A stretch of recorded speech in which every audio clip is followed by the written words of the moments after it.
உலகத்தினுடைய இந்த மசகு எண்ணெயின் விலையேற்றத்தால் தாங்களும் அந்த எண்ணெயின் கட்டணத்தை உயர்த்த போன்றோம் என்கின்ற செய்தியை சொல்லிக் கொண்டிருக்கின்றார்கள். அடுத்ததாக இலங்கை ரூபா நாணயத்தின் பெறுமதி வீழ்ச்சி அடைந்து போய்கொண்டிருக்கின்றது. இவ்வாறான சிக்கல் இருக்கும் போது இந்த சர்வதேசத்தின் உதவியைத்தான் அவர் நாடிக்கொண்டிருக்கிறார். அதாவது நாட்டுக்குள் இந்த சண்டித்தனமான கதைகளையும் நாட்டுக்கு வெளியே கையேந்த நிலையில் தான் இலங்கை அரசாங்கம் இருக்கின்றது. இந்த இலங்கை அரசாங்கத்தின் இந்த இரட்டை வேடத்தை சிங்கள மக்கள் புரிந்து கொள்ள முடியாதவாறு சிங்கள ஊடகங்களும் அல்லது தென்னிலங்கையில் இருக்கும் ஆங்கில ஊடகங்களும் அதற்கேற்றவாறு தான் அவர்களும் பயணித்துக் கொண்டிருக்கின்றார்கள். செய்திகளை திரிவுபடுத்தி சொல்லிக் கொண்டிருக்கின்றார்கள்.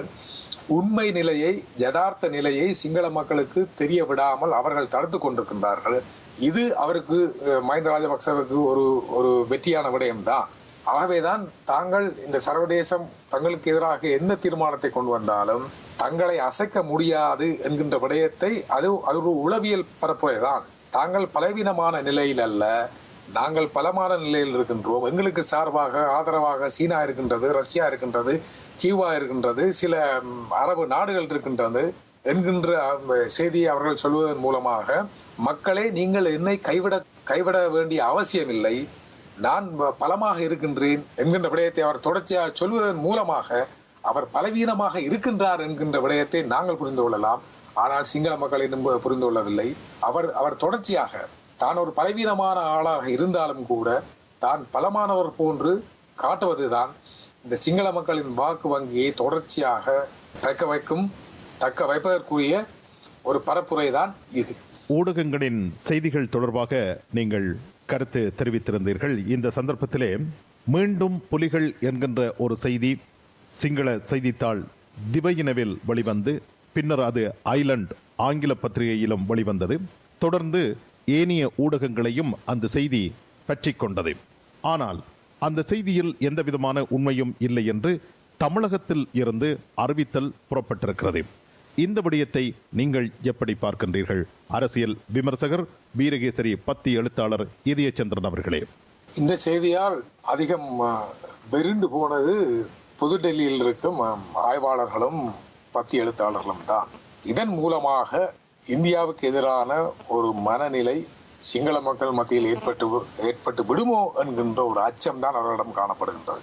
தாங்கள் எவ்வளவுதான் இறங்கி சென்றாலும் சிங்கள தேசம் இந்த ஜெனீவா தீர்மானத்தை வைத்து தங்களுக்கு எதிரான ஒரு பரப்புரையில் ஈடுபட்டு கொண்டிருக்கின்றது. விடுதலை புலிகளை எஞ்சியிருக்கும் விடுதலை புலிகளை இந்தியா பயிற்றுவித்து நாட்டுக்குள் அனுப்பி பொருளாதார நிலைகளை தாக்குவதற்கு அல்லது தங்கள் மீது அழுத்தங்களை கொடுப்பதற்கு முயற்சி செய்கின்றார்கள் என்கின்ற செய்தி இந்தியாவுக்கும் சிங்கள தேசத்துக்கும் இடையில் ஒரு இடைவெளியை, ஒரு விரிசலை ஏற்படுத்தி விடுமோ என்கின்ற ஒரு அச்சம் டெல்லி மட்டத்தில் இருக்கின்றது.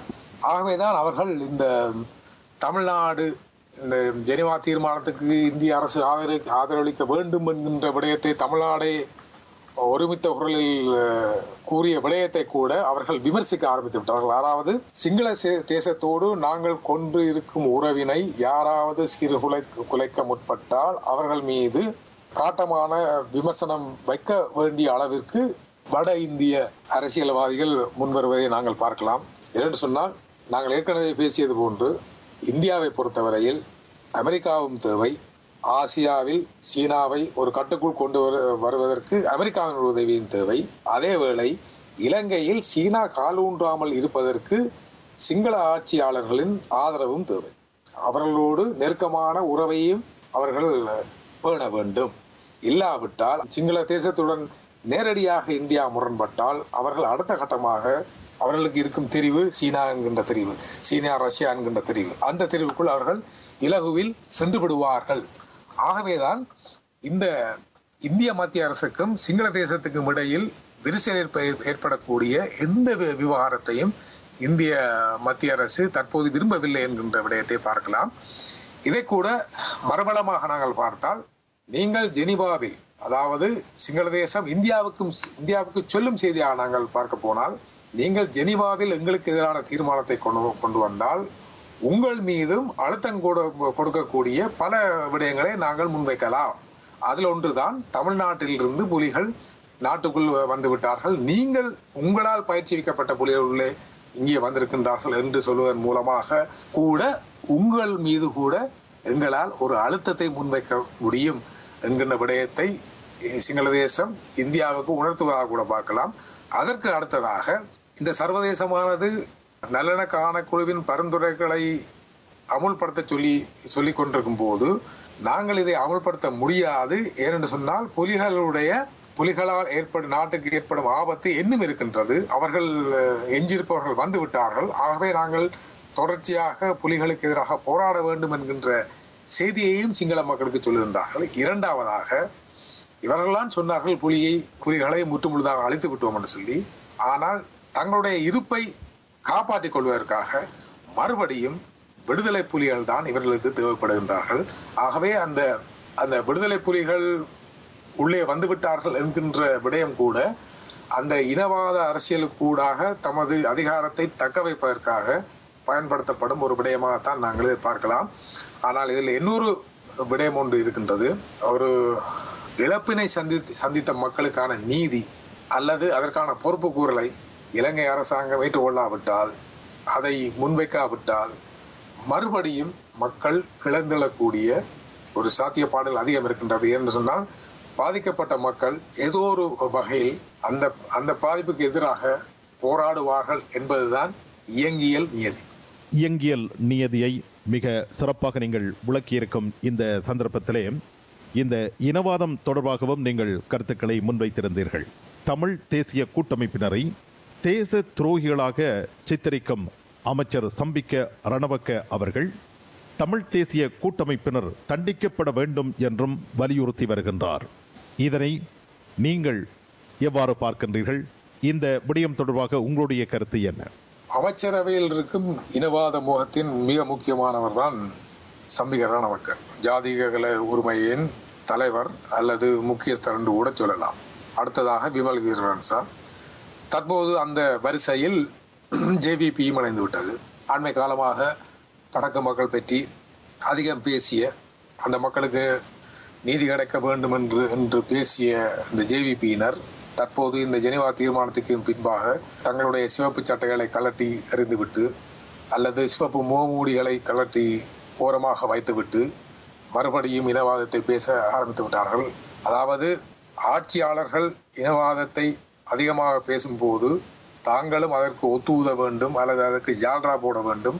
போடாவிட்டால் தங்களுடைய அரசியல் இருப்பு கேள்விக்குறியாகிவிடும் என்கின்ற விடயத்தை அவர்கள் புரிந்து கொண்டிருக்கின்றார்கள். ஆகவே அவர்கள் சிவப்பாக இருக்கலாம், பச்சையாக இருக்கலாம், நீளமாக இருக்கலாம். ஆனால் இனவாதம் என்கின்ற விடயம் வரும்போது அவர்களின் நிறம் ஒரே நிறம் தான்.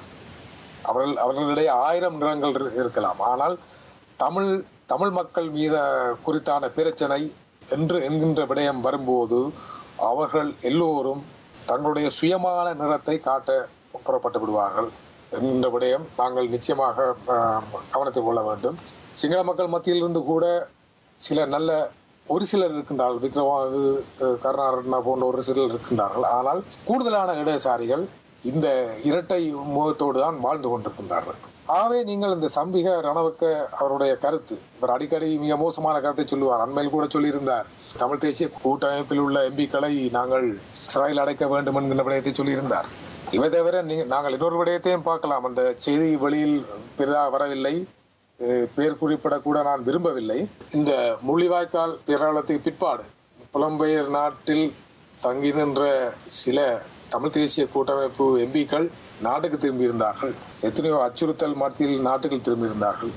அதில் குறிப்பிடத்தக்க ஒரு நாடாளுமன்ற உறுப்பினரை 4வது மாடியில் வைத்து மிக மோசமாக தாக்கி அனுப்பிய சம்பவங்களும் எழுந்திருக்கின்றது. அவர் சில காரணங்களுக்காக அந்த செய்தியை கூட வெளியில் விடவில்லை. ஆகவே நாடாளுமன்ற உறுப்பினர்களையே மோசமாக தாக்கும் ஒரு இனவாத குரூர வன்மம் நிறைந்த ஒரு அரசுதான் இது.